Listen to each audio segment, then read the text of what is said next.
Peace and black power, peace and black power, peace and black power. This is the Prince of Pan-Africanism, the Prince of Black psychology, the Prince of Black consciousness, the Prince of political science, the Prince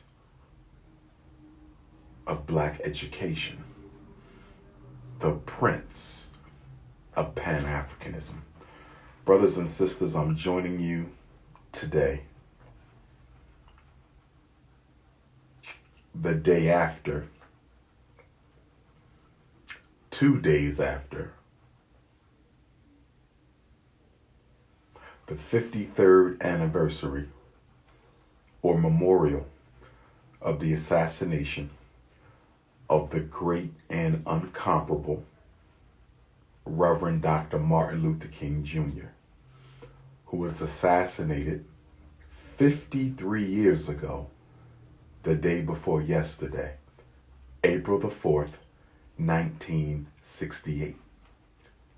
53 years ago, we lost one of the greatest Black organizers and leaders of all time. Political ideology notwithstanding, Dr. King was one of the GOATs. So now, here we are, 53 years later, having not had a serious movement since accepting the Black Panther Party, and having sat on our backsides and allowed the white power structure to have its way with our men, women, and children.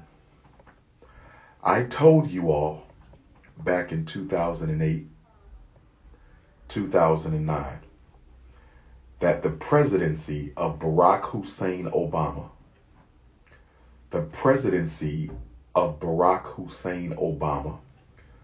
would go down in history as one of the greatest bait and switches in American African history. I repeat, Black America's support and blind endorsement of the presidency of Barack Hussein Obama will go down in history as one of the greatest bait and switch tactics that human history has ever recorded. Those 8 years that we sat by and worshiped a man, those 8 years that we sat by and let the Democratic Party ignore Black people for one man, so that one man could enjoy his presidency, those 8 years, while we act like we received something, those 8 years while we had our psychological Novocaine, this country's power structure reorganized itself, re-empowered itself, and rededicated itself to the destruction of Black people. Here, there, and everywhere. We should have never taken time off. And although you try to make Donald Trump the scapegoat, although you try to make Donald Trump the scapegoat, although you try to make Donald Trump the scapegoat, no. The momentum for Donald Trump's racism, the momentum that carried Donald Trump into office, the momentum that allowed Donald Trump to ignore Black people, was initiated with Barack Hussein Obama. See, you can fool some of the people some of the time. You'll be able to fool all the people some of the time.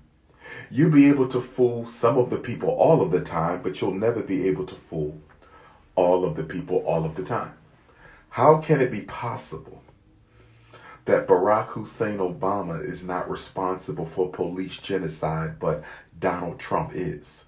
How is it possible that Barack Hussein Obama isn't responsible for mass incarceration, but Donald Trump is? So the question the American Negro has to ask himself right now, the question that the American Negro has to ask himself right now, Donald Trump is not in office anymore. Donald Trump hasn't been in office for almost 3 months. So if Donald Trump was your problem, if Donald Trump was the reason our children were being miseducated and our people being murdered due to COVID, if Donald Trump was the reason for our people being ethnically cleansed out of their own neighborhoods, if Donald Trump was the reason for why we don't have reparations or access to wealth, if Donald Trump was the reason for that, who is to blame now because he's no longer in office? Who is to blame now because Trump is no longer in office? I will ask again. If Donald Trump was your problem, if he was the epicenter of your problem, now that he is gone, who then do you blame now for the black predicament in America? The point that I'm getting at, brothers and sisters, is we have to stop treating individuals as saviors or devils. You should never look to one person, particularly a political figure, a politician, an elected so-called representative of the people. You should never see a sole person as being your savior, and you should never see a sole person as being your problem. Racism, as I've been teaching you for more than 20 years now, racism is a system. It is a system. Individuals do not defeat systems. Do you understand? Nor do individuals control systems. I want to be very clear about this. By making Obama an angel and Donald Trump a devil, we failed on both sides. By making Barack Obama an angel and Donald Trump a devil, we failed on both sides, because we keep on reducing systemic issues to individual personalities. We keep on reducing systemic issues to individual personalities. It's just like racism. And America loves the fact that black people, America loves the fact that black people have conceptualized racism as a personality deficiency. That's how most Negroes approach racism. And the reason we approach racism from the perception of a personality deficiency, it is an individual personality deficiency.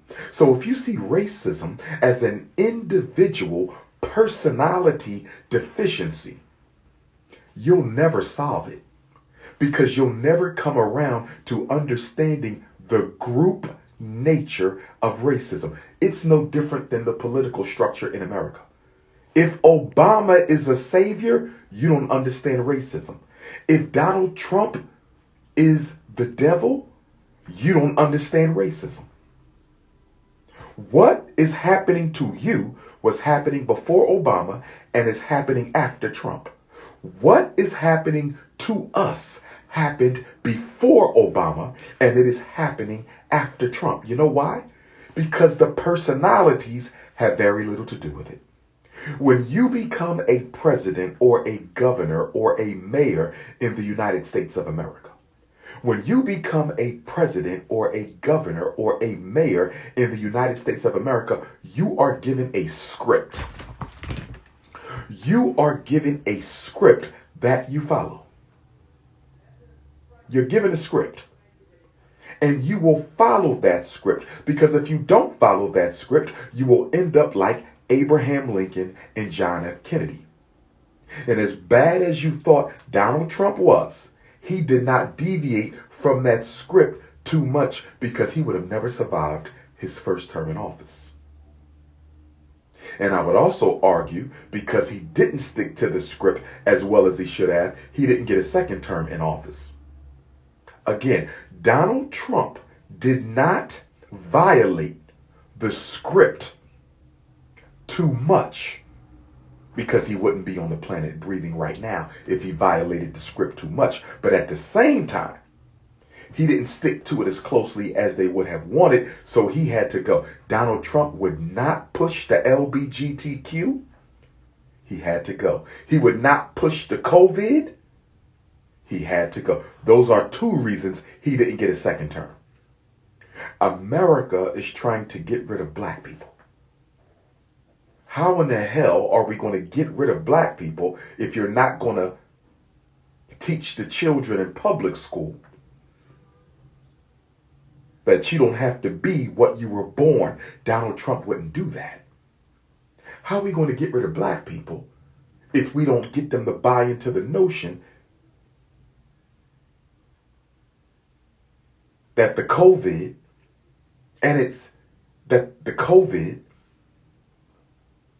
was some sort of natural virus and that the vaccination would save them? So Trump had to go. But the point I'm trying to make, stop reducing systemic problems to individual personal deficiencies. It's a system. And the reason black people have trouble understanding systems is because we don't have any. The reason black people have trouble understanding systems is because we don't have any. The reason black people have so much trouble understanding systems is because we don't have any.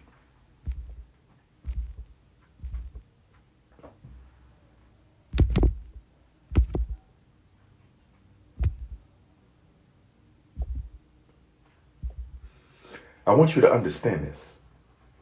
We are not organized at all.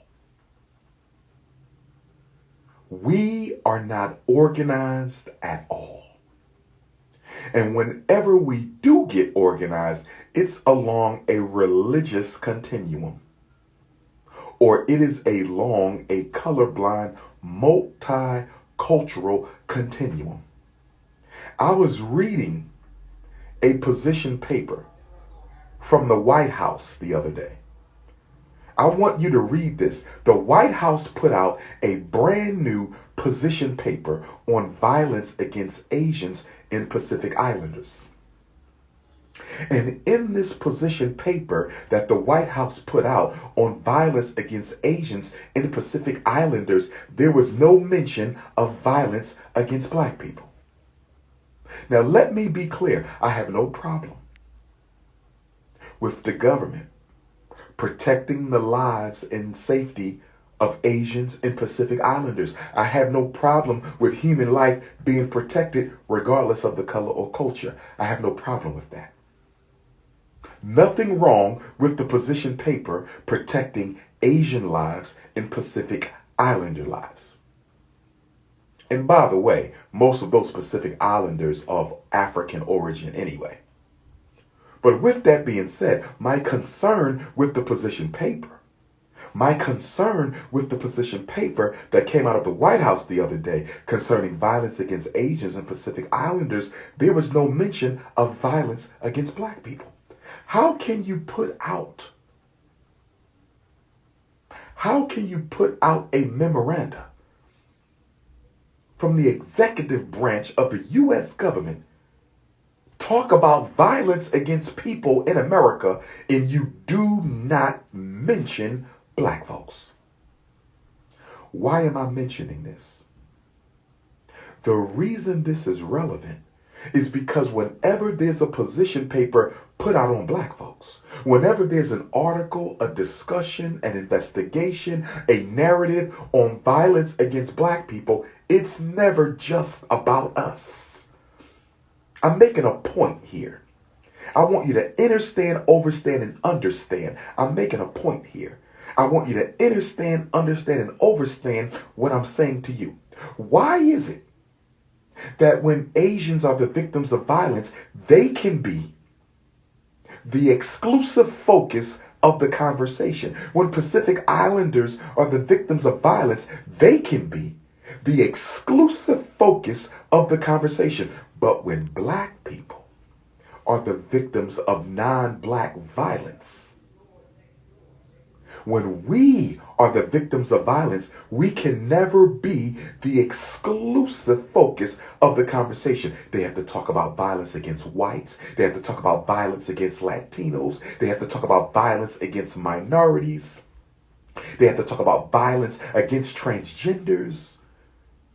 I'm bringing this up because many of you drunk the Kool-Aid that said this is America. And in America, they can't single people out for attention. Use a damn lie. Use a damn lie. America has been singling people out for special attention ever since America been America. The only people who don't get singled out for special attention are Negroes. I hope you're paying attention to all the attention that the Asians are getting.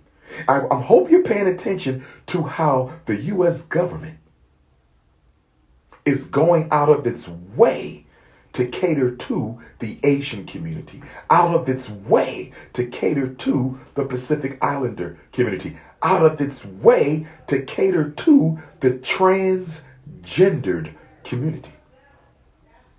Nobody's going out of their way to cater to you. And you know what makes it so sad? What makes it so sad is President Biden and Vice President Harris have been in office for 3 months. They've been in office for 3 months and have yet to deal with a single item issue affecting the American Negro. 90 days and not a single item of relevance to black folks. But 3 months ago, 5 months ago, November, you Negroes was out in the streets making black people feel bad about themselves if they did not vote. You used fear-mongering tactics to force the Negro to the election booth. You used fear-mongering tactics to force the Negro to the election booth. And so I ask all my American Negro brothers and sisters, what did you get with your vote? I must ask the question. I must ask the question. I know what your answer is. You know what your answer is? Your answer is, he just got in office. It's only been 3 months. Be patient.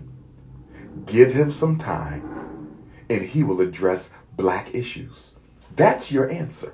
But that's the same thing you said about Hussein Obama.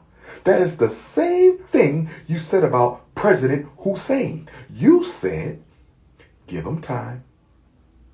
His first 4 years, he cannot worry about Negroes. He has to take care of other people. But his second term, he will take care of Negroes. So when the second term came, he didn't do anything for Negroes. And so you said, wait till the final year. Barack Obama's final year, you're going to see him do all kind of stuff for black folks. It never happened. And so here we go again with old crazy Joe. Here we go again with old crazy Joe. And once again, the same distraction is being played out by the Congressional Black Caucus, Democratic gatekeepers in the ghetto. And you Democratic gatekeepers in the ghetto are some of the most politically uneducated Negroes I met in my life. I mean no disrespect. But please, Congressional Black Caucus, Democratic Party, can you please give your Democratic ghetto gatekeepers a political education? because it is embarrassing the way you send people out here rallying black people to vote who don't even know the history of America, don't know the Constitution, don't know the Bill of Rights, don't know how the presidents are selected. They know almost nothing, don't know the laws and acts that black people have gotten through the years. They don't know anything. I have yet to have a decent conversation with a Democratic Party ghetto gatekeeper. The Negroes who go out and use fear to force black people to vote, most of them do not understand political science in the United States. Please educate them. Please educate them. See, I'm tired of us allowing people to use emotions to control our political behavior. I'm tired of us allowing people to use emotions to influence our political behavior. What do you mean, Dr. Umar? This is what I mean. When you want black people to vote, you use fear. When you want black people to vote, you use hate. But nobody else is being motivated to vote by fear and hate. Black people are motivated to vote by fear. If you don't get Donald Trump out, you're going to lose something. What am I going to lose? I don't know, but you're going to lose something. Well, Donald Trump is a racist. He hates black people, blah, blah, blah, blah, blah. So does Joe Biden. So does Bill Clinton. So does Barack Obama. They all hate black people. So what makes Donald Trump so special? Stop letting people use emotions to influence your behavior. They don't use emotions with nobody else. You know what they use? Concessions. You want black people to vote? Use emotions. You want white people to vote? Use concessions. You want black people to vote? Use emotions. You want Europeans to vote? Use concessions. You want black people to vote? Use emotions. You want Latinos to vote? Use concessions. You want black people to vote? Use emotions. You want Mexicans to vote? Use concessions. You want black people to vote? Use emotions. You want Asians to vote? You use concessions. You want black people to vote? Use emotions. You want LBGT to vote? You use concessions. When are we going to wake up? We're the only people who are led around on a political leash based on emotions. They get you riled up, and by getting you riled up, they can get you to do anything they want you to do. Nobody else comes to political decisions that way except the American Negro. Everyone else is motivated to vote by a concession. Donald Trump told the Hispanics, vote for me, you get the Hispanic Prosperity Bill. They voted for him, they got the Hispanic Prosperity Bill. Joe Biden told the transgenders, if you vote for me, I will stretch out the 1964 Civil Rights Bill, I will endorse the Equality Act. LBGTs voted for Joe Biden, and that's what they got. Barack Obama told the homosexuals, if you vote for me, I will repeal Don't Ask, Don't Tell. The homosexuals voted for Barack Obama, they repealed Don't Ask, Don't Tell. Biden and Obama said, Latinos and Mexicans, if you vote for me, we will relax the immigration rules and we will try to let a lot of the illegal immigrants stay here and become citizens. And what is Joe Biden doing? He's promising 11 million undocumented immigrants American citizenship. Joe Biden is about to make history. And he's going to make history right on the Negro head. He's going to make history right on your head. He's promising 11 million undocumented immigrants work visas and American citizenship. Work visas and American citizenship. Let me ask you a question. If Joe Biden can promise 11 million undocumented illegal immigrants a work visa and a pathway to citizenship, where are those 11 million jobs going to come from? I'm going to ask the question again. Where are the 11 million jobs going to come from for the immigrants that Joe Biden is going to make American citizens? Somebody give me an answer, please. Somebody give me an answer, please. If Joe Biden is promising 11 million undocumented immigrants citizenship and work visa, let's start with the work visa. Let's start with the work visa. If 11 million undocumented immigrants are going to get a work visa, where are those jobs going to come from? Because the economy is on life support. COVID has the economy on life support. That's why they're sending you $1,400 this week. COVID has the economy on life support. That's why they're sending you $1,400 this week. So if COVID has the economy on life support, where is Joe going to get 11 million jobs for the undocumented immigrants? You want to know where he's going to get them from? Guess where the jobs are going to come from? Guess where the jobs are going to come from? The jobs are going to come from the black community. Oh, yes. Oh, yes. The job you were going to get after you got out of prison, forget about that. It's going to an undocumented immigrant. The job your child was going to get after college, forget about that. It's going to an undocumented immigrant. Your job, you're probably going to get laid off. It's going to go to an undocumented immigrant. You know what they're going to do? You are about to experience in your lifetime. You are about to experience in your lifetime one of the greatest replacement, racial removal and replacement initiatives that have ever been implemented by a modern government. In your life, because this is going to happen before he's out of his first term. I don't even think he's going to need a second term for this. You're about to witness 11 million black people get laid off, prevented from a job, prevented from a business loan, prevented from job training. You're about to see this. In your life, they're going to move you over and let the immigrants take your place. Oh, yes. All those college programs, the job training. Y'all hear me talk about how we need to bring the trades back for our sons and daughters so they can become plumbers and electricians and welders and carpenters and roofers and auto mechanics. Well, guess what? They can forget about that. It'll still be room for a few, but they can forget about that because guess what's about to happen? All those job training programs, guess who about to flood all the job training programs? Guess who is about to flood all the job training programs? Guess who about to flood them out? Courtesy of your Democratic vote. Guess who's about to flood them out? Courtesy of your Democratic presidential vote. The illegal immigrants are about to flood out all the job training programs. They're going to flood out all the welfare programs. Oh, yes. If you're not already on public assistance, you won't be getting on public assistance. I'm going to say it again. If you are not already on public assistance, you won't be getting public assistance. Let me say it again. If you are not already on public assistance, you will not be getting public assistance. All of that is going to the undocumented immigrants. All the job training, undocumented immigrants. Oh, yes. GED programs, undocumented immigrants. And most of all, and most importantly, low skill, low wage jobs. They are about to monopolize them. Low skill, low wage jobs.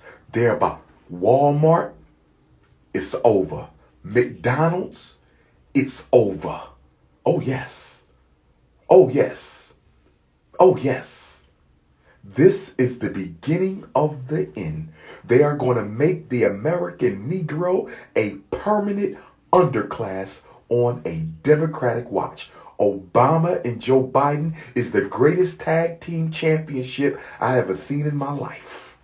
Barack Hussein Obama and Joe Biden are the greatest tag team championship ever. They better than Hulk Hogan and Randy Savage. They better than Hawk and Animal with the Road Warriors. They better than Junkyard Dog and Tito Santana. They better than the British Bulldogs. They are the greatest tag team of all time. Barack Hussein and Joe Biden. Those two. And then if you add Bill Clinton, oh my God. Oh my God. Let's throw Hillbilly Bill up in there. Let's throw Wild Bill up in there.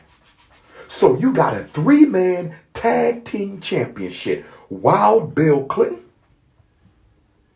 Insane Obama, and Crazy Joe. Wild Bill Clinton, Insane Obama, and Crazy Joe. 3-man tag team. These 3 Democratic presidents. Don't talk to me about the Republicans because we already know what they are about. We already know what George Bush Sr. Jr. and Trump is about. We already know because they were honest. They were honest with the Negro. George Bush Sr., former CIA director, he never lied to you or promised you nothing. George Bush Jr., you saw what he did when Hurricane Katrina hit. When Hurricane Katrina hit, that devil act like Hurricane Katrina was a water leak. He treated Hurricane Katrina like a balloon that exploded, like a sink that had a leak in it. He showed no reaction or response whatsoever. Him and that damn Condoleezza Rice. Condoleezza Rice. You saw how they treated our brothers and sisters down in New Orleans and Mississippi and Alabama with that Hurricane Katrina. And you saw how he let the white folks steal all the FEMA money. Came in and robbed our people blind out of their FEMA money. You saw that. You saw that. You saw what they did. You saw exactly what they did. Shreveport, Louisiana, May 1st. Shreveport, Louisiana, May 1st. The prince is coming for the first time. You saw what they did. Now I want you to compare the presidential reaction to the Asian violence in Atlanta to Hurricane Katrina.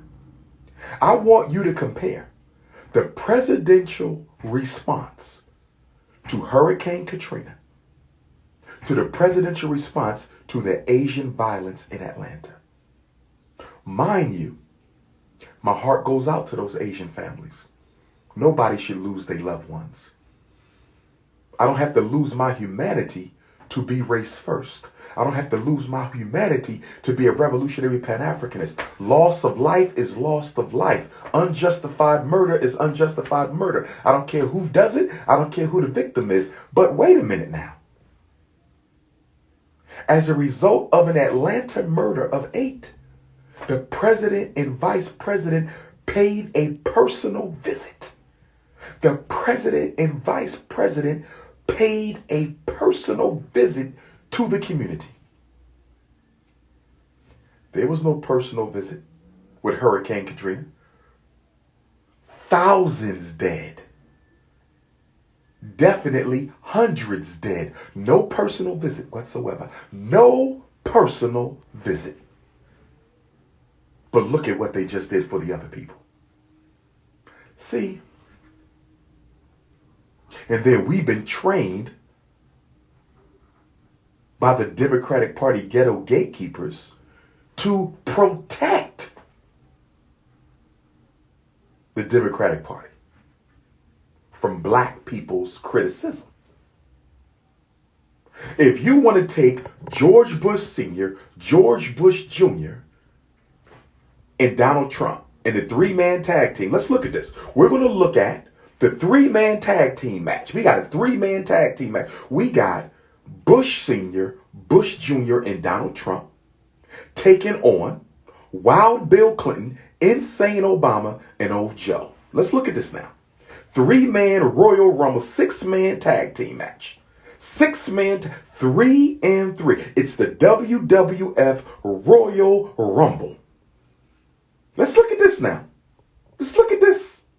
And they're going to wrestle and struggle over the grand championship of the Negro vote. The heavyweight championship is the Negro vote. So there's a 3-on-3 tag team match, 6-man tag, WWF SummerSlam, Royal Rumble, WrestleMania for the heavyweight championship, which is the black vote. Let's see who actually screwed black people more. Let's see who actually screwed black people more. Let's see. So, you got Daddy Bush, he sent record numbers of black men to go die in Desert Storm. Over 70% of the frontline ground troops were black men, and black men are less than 10% of the population. So how in the hell are we 70% of the frontline ground troops? Disposable life. Disposable life. Disposable life. He also had a hand in the CIA crack invasion of the black community because he was the CIA director right around that time. So Daddy Bush had a hand in the chemical warfare against the black community, and he had a hand in the disproportionality loss of life of black troops in Desert Storm. So that's Daddy Bush. And then we go to the son. Turned his back on our Hurricane Katrina victims. Let the white folks rob all the FEMA money. Okay? Now let's go to Donald Trump. Signed Hispanic Prosperity Bill.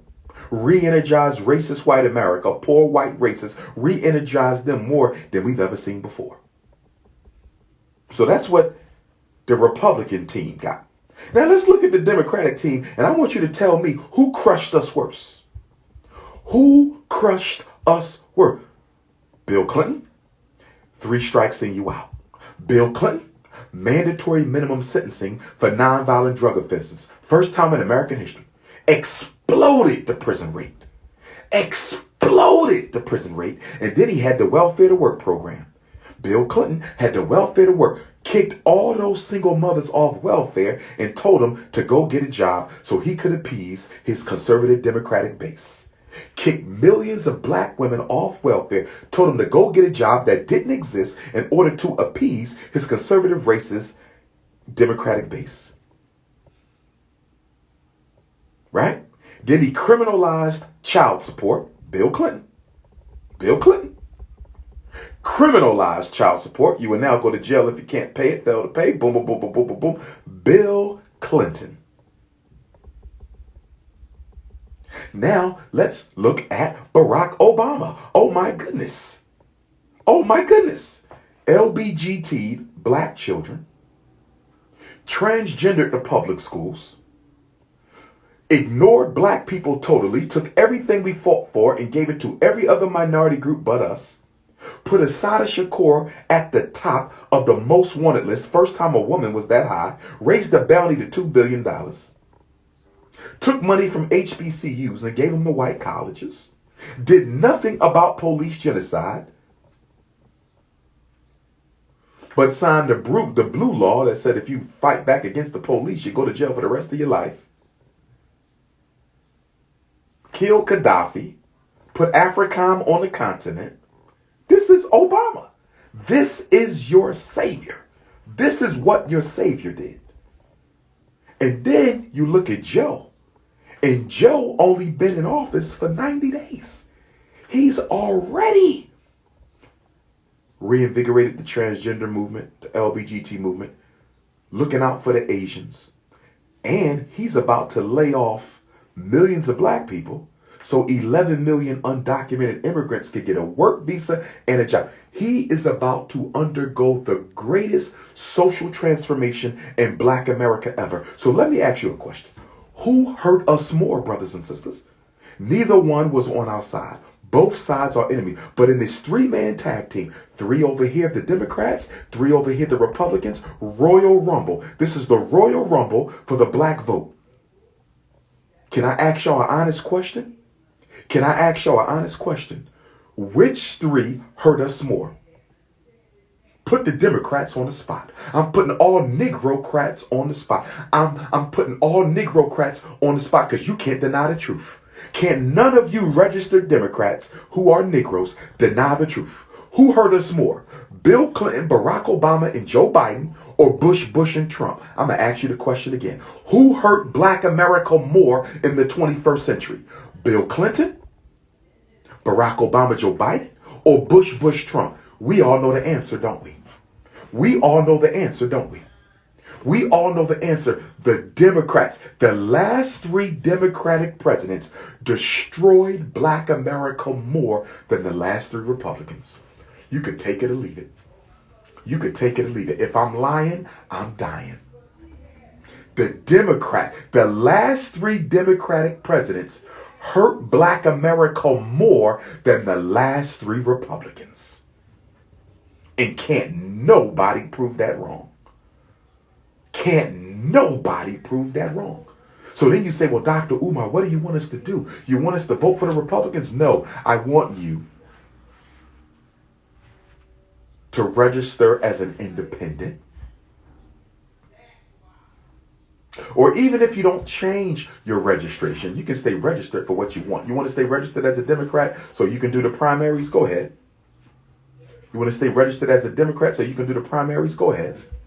But when you vote, you must vote and think like an independent. The black America should be its own party, not to run candidates for office unless we are the numerical majority in that particular jurisdiction. If we are the numerical majority in a certain jurisdiction, yes, I have no problem with a black person running and winning and serving an office over black people where we are the numerical majority. So when we are the numerical majority, by all means, we should run our own candidates. But when we are not the numerical majority, why are we running a candidate? Can somebody answer that question for me? Can somebody tell me, how do black people benefit when a black person runs for office in an area that is not predominantly black? Because if black people are running for an office in a city, state, town, jurisdiction that is not predominantly black, when they win, guess whose interest they're going to serve? When they win, guess whose interest they're going to serve? If I run for mayor of Philadelphia, and Philadelphia is mostly white, right? Whose interest am I going to serve after I win?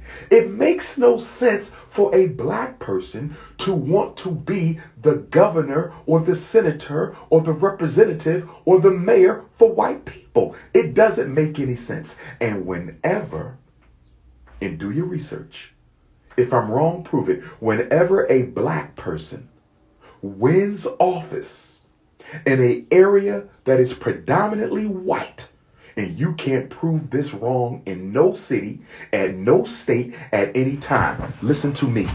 Whenever a black person is elected to office in a jurisdiction that is predominantly white, the black people suffer. Show me where I'm wrong.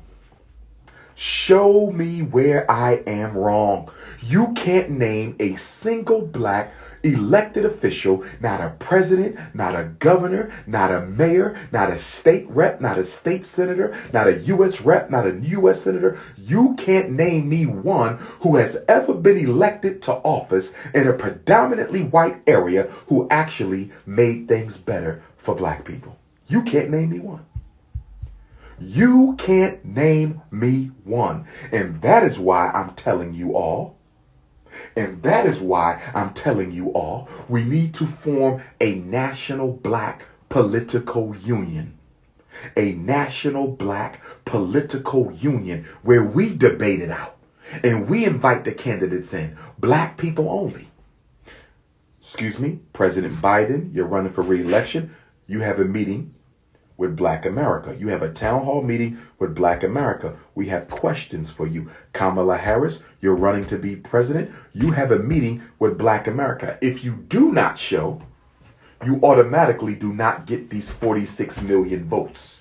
If you do not show, you automatically do not get these 46 million votes. That's how we should operate. The fact that most black folks are either Democrats or Republicans speaks to how politically uneducated we are, speaks to how loyal to the white power structure we are, speaks to the illusion of inclusion. It speaks to the illusion of inclusion. Now, let me get away from this for a minute. Congratulations, 3-man tag team championship. Wild Bill Clinton, Insane Obama, Crazy Joe, you have effectively won the title and hereby proven that the last 3 Democratic presidents have destroyed Black America more, far more, worse more than the last 3 Republican presidents. But Negroes are still in love with the Democratic Party because the Democratic Party owns the Black church, and the Democratic Party donates to the Black church, and the Democratic Party stays going to the Black church. And the Democratic Party knows that as long as we got the church, we got the coons. As long as we got the Black church in our pocket, we will always own the Black vote. So let me segue for a quick minute.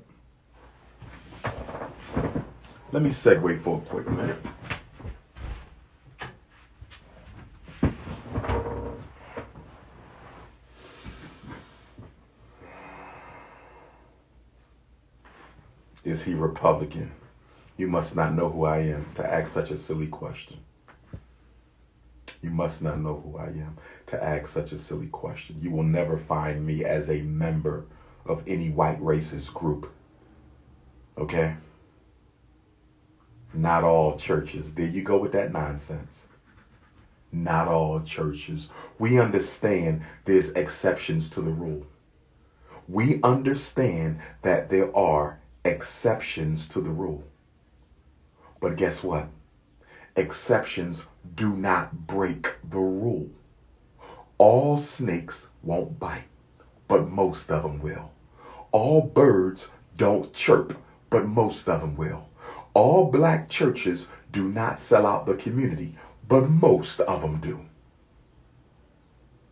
Stop focusing on the exceptions because you are in denial of the truth. We got a bad habit of doing that. Stop focusing on the exceptions because you are in denial of the truth. We have a bad habit of doing that. Stop focusing on the exception because you are in denial of the truth. Now let me talk to Black parents for a minute.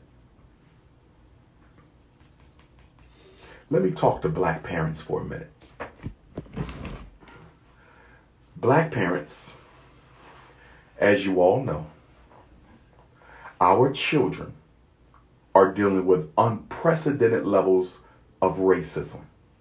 The type of racism that Black children are experiencing in America right now haven't been seen in a long time. Our children are being beat by the police, killed by the police, called the N-word by their teachers. They're being forced to put their hand in toilets and unclog the toilets with their hands. They're being forced to act like slaves in the classroom. They're being forced to get down on their hands and knees and crawl around like animals. Jokes are being made about their skin, their hair, their lips, their nose. Black parents, listen to me. Because I'm the psychological chain breaker.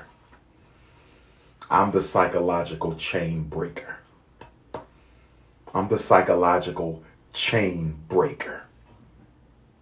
Black parents, listen to me very well. I want the parents to listen. If you don't teach your child about racism, if you don't teach your child about white supremacy, if you don't help them understand what is happening to Black people right now and why, if you are not proactive, if you try to ignore this, if you adopt a multicultural, they just need Jesus mindset, if you adopt the multicultural, they just need to take their Shahada mindset, if you try to explain away racism to your children using religion, guess what's going to happen? Your child is going to develop low self-esteem. Your child is going to develop a poor self-concept. And your child is going to develop insecurities around being Black. I'm telling every Black parent right now who can clearly tell that their child has been made aware that racism exists and that white people are racist, you need to start talking to your child about this situation. It is not going to go away, because if you do not interpret your child's experience for them, racism will, and it will have your child feeling ashamed to be Black. You can no longer afford to act like America is not racist. You can no longer afford to act like white people are not racist. You have to teach your child about racism, or they will learn it by default from the American power structure. You must teach your child about racism, or they will learn it by default from the American power structure. You must teach your child about racism, or they will learn it by default from the American white power structure. I'm telling you now. Your child come home, mommy, they was calling me the N-word. They was talking about my hair. The teacher said we were slaves and the white man came and saved us from Africa because we was eating people and running around naked. You better explain to them why they're being lied to. And the reason why a lot of you are uncomfortable teaching the children the truth about racism is you don't want to tell them the truth about racism. Because the truth is too painful. And you've been brainwashed by the church and the mosque.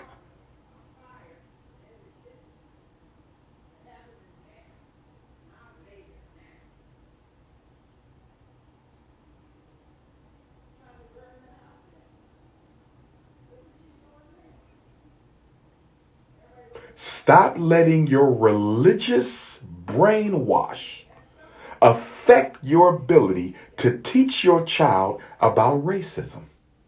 You have to sit them down and you have to tell them, listen, sweetheart. You got to sit your children down and you have to tell them, listen, son. You have to sit your 4-year-old, your 5-year-old, your 6-year-old down. And people always ask me, Dr. Umar, what is the right age to teach a black child about racism? Dr. Umar, what is the right age to teach the black child about racism? Dr. Umar, what is the right age to teach the black child about racism? You know what the right age is? The right age? The right age to teach a black child about racism is once you can tell they know it exists. Once they know they are being treated differently because they're black, once your child knows that, you must teach them. I don't care if they're 3. I don't care if they're 4. I don't care if they're 5. I don't care if they're 6. I don't care if they're 7. As soon as your child becomes conscious of race and racism, it is the obligation of the black mother and father to tell them. How should you tell them? I would tell them about the ice and the sun man story. I will sit them down and say, son and daughter, let me tell you why the white people are treating you this way. First of all, you will not take it personally. You will not internalize it. They are racist. They suffer from a biopsychosocial mental illness that they acquired during the experience in the ice. They are a traumatized cave people. You will never take what they do literally, and you will never allow what they say to bother you. So once upon a time, son or daughter, God created the sun people. And the sun people lived under the sun. And they were the only people in the entire world, the sun people. And the sun people looked just like you. In fact, you are a descendant of the sun people. The sun people were a happy people. They were a honest people. They were a loving people. They were a compassionate people. And the sun people lived under the sun. And the sun provided the sun people with everything that they needed. They had food. They had jewelry. They had gold. They had diamonds. They had cows. They had birds. They had fresh drinking water. They had milk. They had fruit. If the sun people got hungry, they could climb up on a tree and get some bananas. They could get some strawberries, some blueberries, some oranges, some apples. Oh my God. The sun people lived in a paradise on earth. The sun people were so loving that they did everything for everybody. The sun people would never do anything unless everybody could benefit from it. There was no such thing as selfishness with the sun people. There was no such thing as I with the sun people. There was no such thing as me with the sun people. The sun people lived an abundant life under the sun. And the sun people viewed the sun as a great symbol of life. And the sun became the center of life. And the sun became the symbol for God. And the reason the sun became the symbol for God, because the sun was the closest thing to God, in that the whole universe revolved around the sun, just like everything in existence evolves around God. So the sun people were living, and the sun people were having fun, and the sun people were chilling out and just loving life. There were no murders with the sun people. There was no homelessness with the sun people. There was no hunger with the sun people. There was no jealousy with the sun people. There was no need for jealousy because there was enough to go around. There was no need for competition because everybody practiced Ubuntu. I am because we are. Ubuntu. We are because I am. That was the sun people. But then, for some reason, God created the ice people. Now, the ice people were a people who were stripped of their melanin, the chemical that makes your skin brown, and the chemical that makes your skin copper, and the chemical that makes your skin gold, and the chemical that makes your skin black. That's called melanin. And it is a divine chemical, this melanin. And only people with melanin can reach the highest states of spiritual consciousness. So for some reason, when God created the ice people, he stripped them of all their melanin. And so in being stripped of all their melanin, sons and daughters, they were not able to experience compassion. They couldn't experience love for other people. They didn't have any empathy for people who didn't look like them. And they lived in the caves without no sun. And because they didn't have the sun, they didn't grow bananas. They didn't have strawberries and blueberries. They didn't have no fish that they could hunt and feed their family. There was no meat to make shrimps. No meat to make a cheesesteak or some goat ribs. And they didn't have the gold and the diamonds and the copper for jewelry. And they didn't have the nice, warm, loving, abundant society. They had to crawl around on all fours in the caves. They hid in the caves because the cave was the only place they could find some heat. They had no melanin, so their bodies couldn't trap the heat inside. They didn't have no real food, so they had to eat the mice. They had to eat the roaches and the rats. They had to eat the varmint. And when ice people died, they had to eat each other. So they developed aggression. They became angry. There was never enough to go around. Unlike the sun people, there was always enough to go around with the sun people. But with the ice people, there was never enough to go around. So they had to deceive each other. They had to run con games with each other. They had to manipulate each other. And this is how the culture of the ice man and woman evolved. And then one day, the ice man and woman decided to leave the cave. And they tried to get away from the ice. So guess what? They ventured out of the ice box called Europe. And they ventured down. And before you know it, they was in the land of the sun. And they met the sun people, your great, great, great ancestors who lived in Africa, the original land of the sun. And when our ancestors, the sun people, met their ancestors, the ice people, we embraced them like brothers and sisters. We taught them how to cook. We taught them how to build a family. We taught them how to raise kids. We taught them how to go hunting. We taught them how to pray to God. We taught them how to cook their food, how to clean their bodies, how to grow food, how to take care of animals, how to build boats to go fishing. We treated them like they were family, because some people always look out for everybody. But that was a big mistake. That was a big mistake, because the ice people, having developed a culture of deception, manipulation, dishonesty, they tricked our people into thinking that they were civilized. But the more the sun people helped the ice people became more jealous and envious of the sun people, and they plotted to take everything the sun people had. The reason the ice people are in charge, the reason the ice people are running things, boys and girls, isn't because they're smarter. It's not because they're wiser. It's not because they're more divine. It's because they're more malicious, more conniving, more deceitful, more cunning than the Sun people. Sun people are honest. Some people tell you how they feel. Some people have nothing to hide. Ice people will smile in your face and stab you in the back. Ice people don't know how to be honest with Sun people. Ice people are jealous of some people for your melanin. They're jealous of some people for your history. And so, whenever the teacher mistreats you, whenever one of them ice students make a joke, I just want you to smile. And I want you to write it down. Because ice culture isn't based on honesty. So you have to write down everything they do and put it in paper, because ice culture is based on the belief that only what's on paper is true. Sun people, our word is our bond. If you're a Sun man or a Sun woman, our word is our bond. So if we make a verbal agreement, we're good, because that's how Sun people live. But ice people don't live like that. Ice people will tell you one thing to your face and another thing on paper. So whenever the teacher does something wrong to you, I want you to write it down. Whenever one of the students do something wrong to you, I want you to write it down so mommy and daddy could write a letter to the principal and request a meeting so we can get these ice people in check. You are African. You are people of the sun. Don't you ever let what they do bother you. They are the victims of a biopsychosocial climatic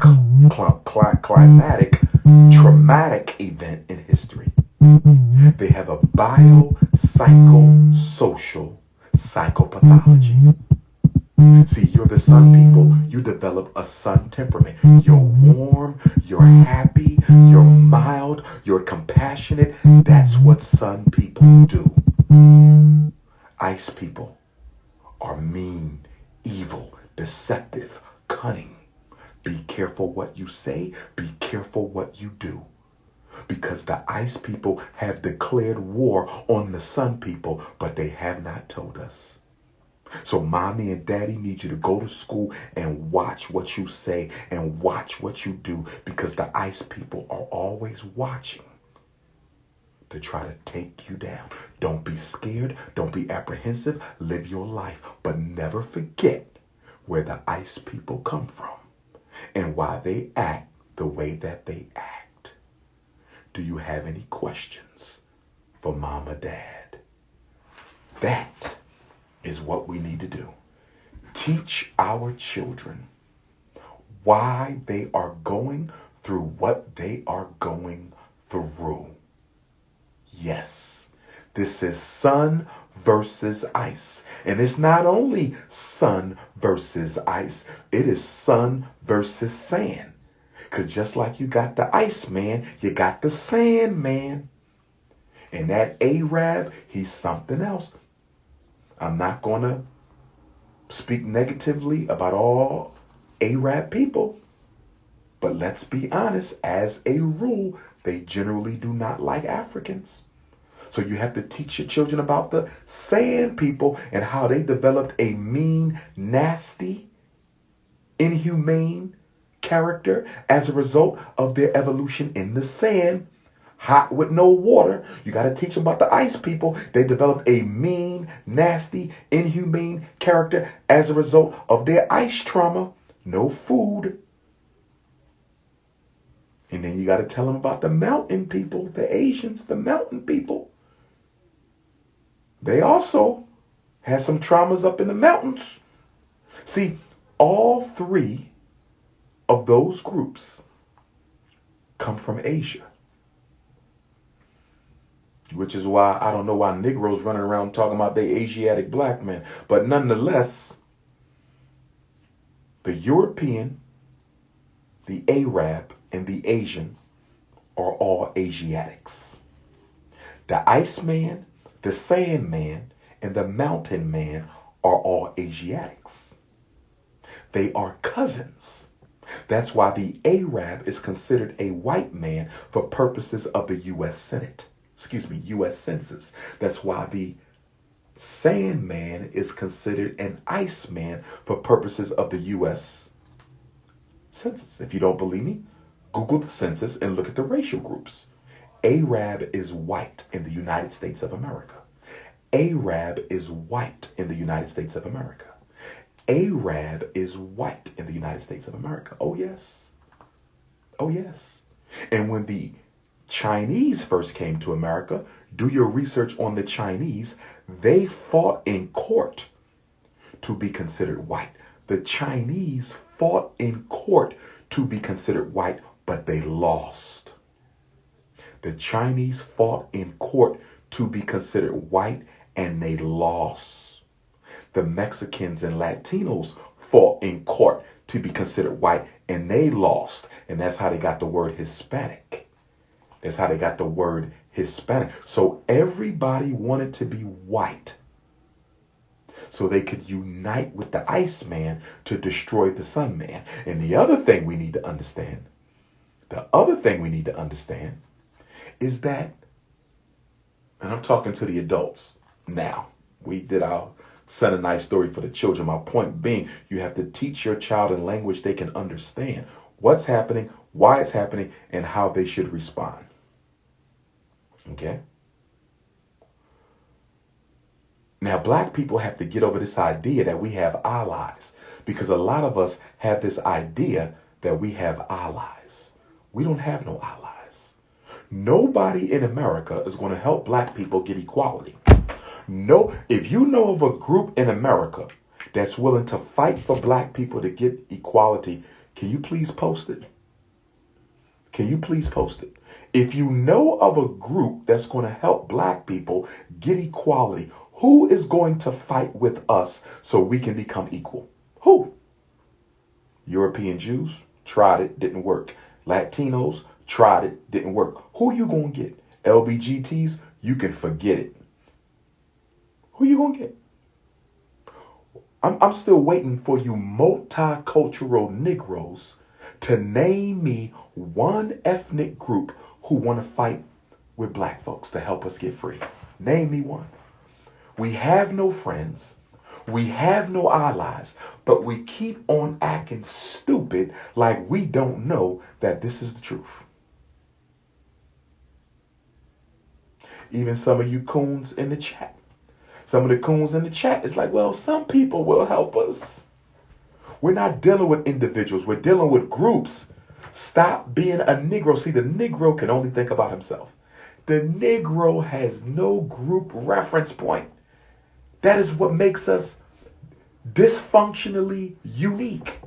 That is one of the things that makes us dysfunctionally unique. The American Negro has no group frame of reference. He can't even think in terms of a group. This is your problem. The European Jew can think in terms of a group. The Chinese can think in terms of a group. The Mexican can think in terms of a group. The Puerto Rican the Latino can think in terms of a group. The Irish, the Italian can think in terms of a group.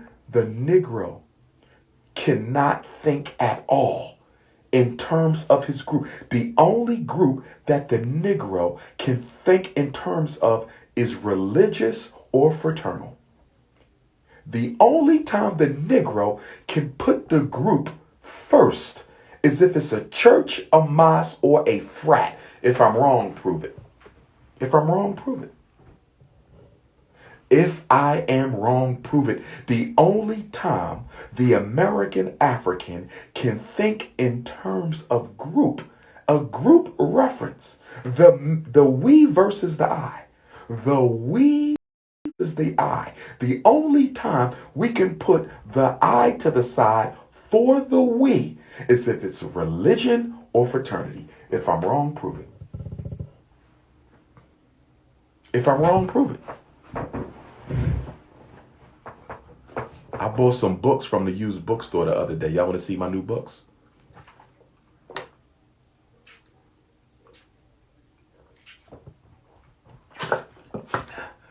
Because you know we got the book club, Camden, New Jersey. For those of y'all who live in the Philadelphia area, Dr. Umar Book Club will be meeting in Camden, New Jersey. I'm getting that ready right now, about to choose our first book, the Dr. Umar Book Club.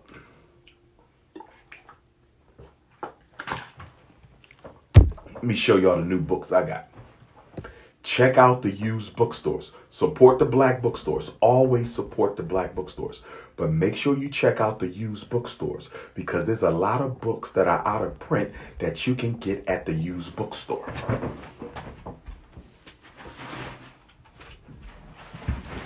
I'm going to show you some of the books I got.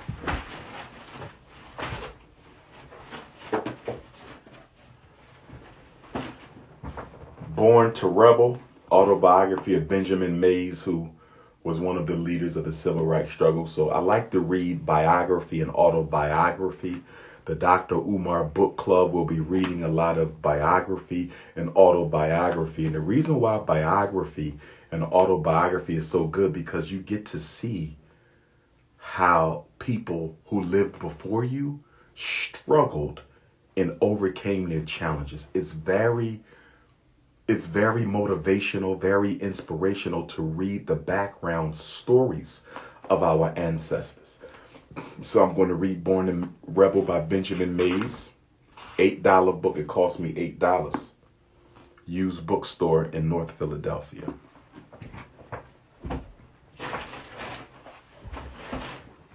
Paul Robeson Speaks. Now, Paul Robeson was a socialist, but he was also an associate of the Most Honorable Marcus Messiah Garvey. Paul Robeson is one of the greatest minds that we ever produced. He died right here in Philadelphia. Paul Robeson. He was a Renaissance man.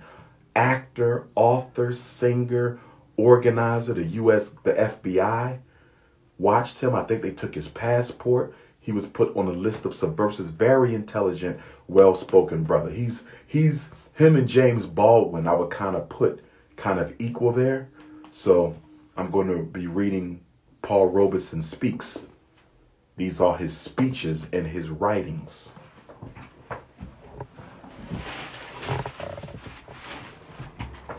The Kidnapped and the Ransom. It'd be hard to find this book. This is the book of William Still. If you saw the Harriet Tubman movie, William Still, right here in Philadelphia, was one of the conductors of the Underground Railroad, and he compiled the largest collection of escaped slave narratives of anyone who participated on the Underground Railroad. Well, The Kidnap and the Ransom is the story of how William Still met his own brother, either two brothers or brother and sister, when they walked into the Philadelphia Underground Railroad office and told their story of how they escaped from slavery and talked about their mother and father. And when they started talking about their mother and father, William Still realized that he was talking to his brother and sister, and they were reunited at the Philadelphia Underground Railroad office. And this is the book, The Kidnapped and the Ransom. Army Life in a Black Regiment. This is a book by a white officer of a black Civil War regiment. I had two grandfathers who served in the Civil War and two cousins, the sons of Frederick Douglass. So I have 4 ancestors who served in the Civil War. So I'm a very big Civil War buff historian. So I'm going to read this because it's going to talk about the life of black men in the Civil War in the black units.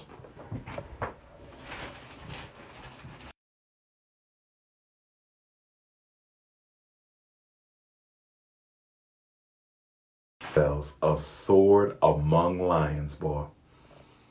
I'm almost certain we'll be reading this for the book club at some point, because Ida B. Wells is second only to, and maybe even equal to, Harriet Tubman.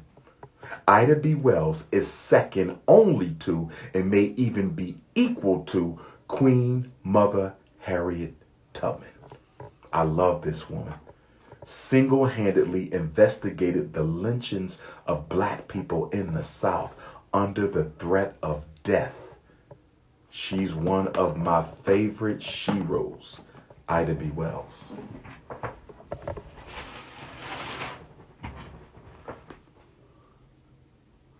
Proudly, we came as Africans.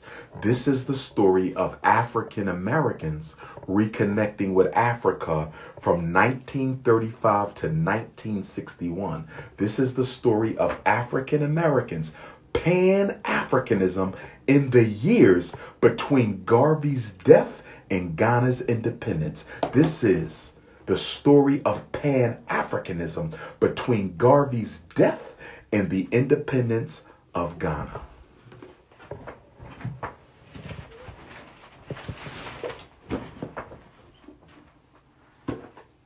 Old classic, Blacks in Science, Dr. Ivan Van Sertima, who I think is one of our greatest African historians, African anthropologist, and overall Africologist, Ivan Van Sertima. And then I got a book on African spirituality, The Religion, Spirituality, and Thought of Traditional Africa. The Religion, Spirituality, and Traditional Thought of Africa. I'm a bookworm. My last book, The Montgomery Bus Boycott and the Women Who Started It. This is the story of the Montgomery Bus Boycott told through the eyes of the black women who were there. Okay? Sometimes, brothers, we can be sexist, right? In the way we approach the struggle, and we tend to leave our sisters out. So this is the women of the Montgomery Bus Boycott.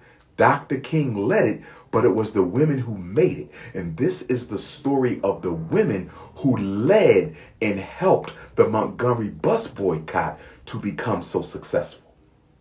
You see? So this is what we do, brothers and sisters. It's all about knowledge yourself. Frederick Douglass Marcus Garvey Academy. Hit the Cash App, $FDMG School.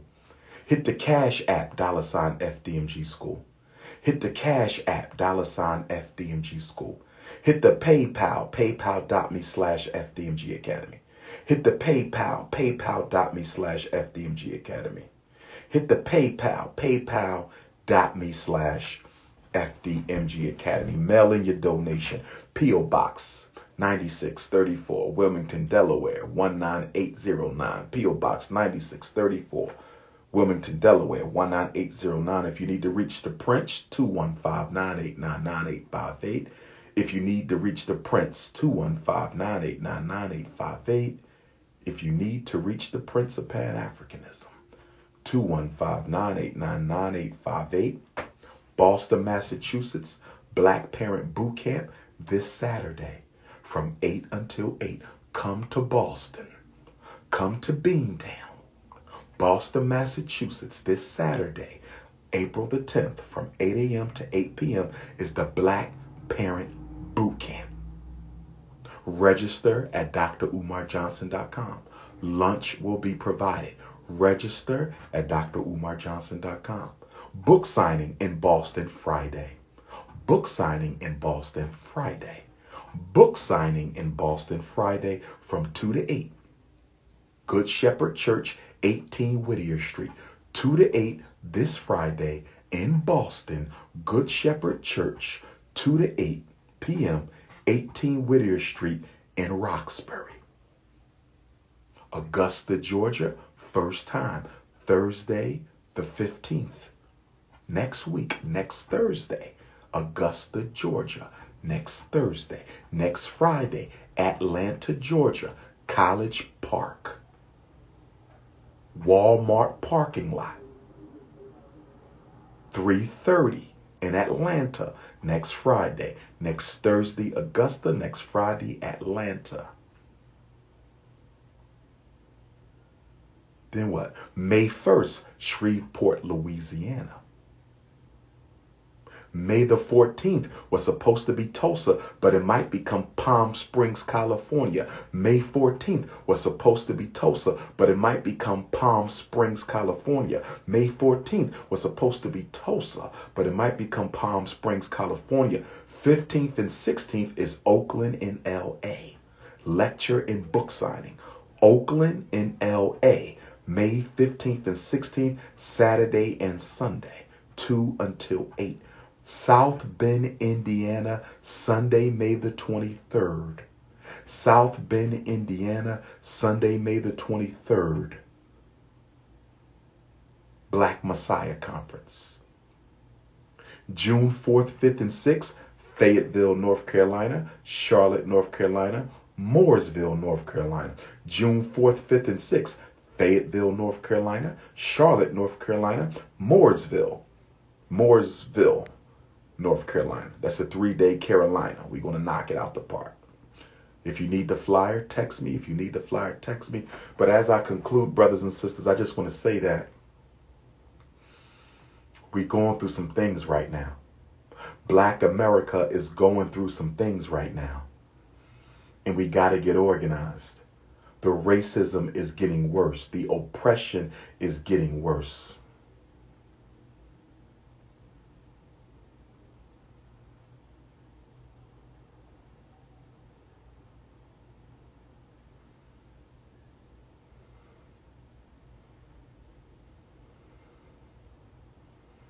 Let's come together.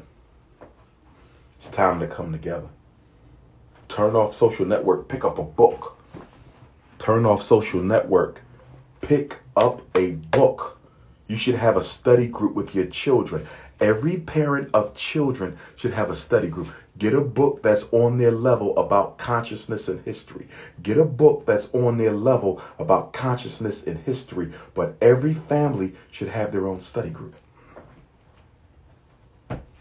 Every family should have their own study group.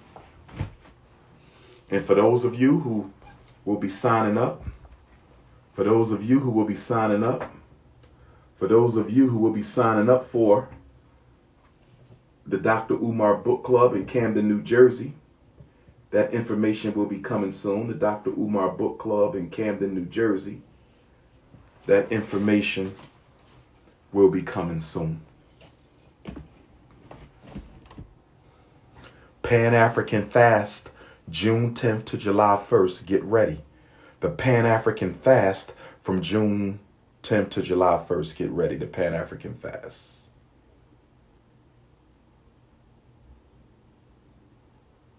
That's going to be all for now. The Prince of Pan-Africanism. I love y'all. One love.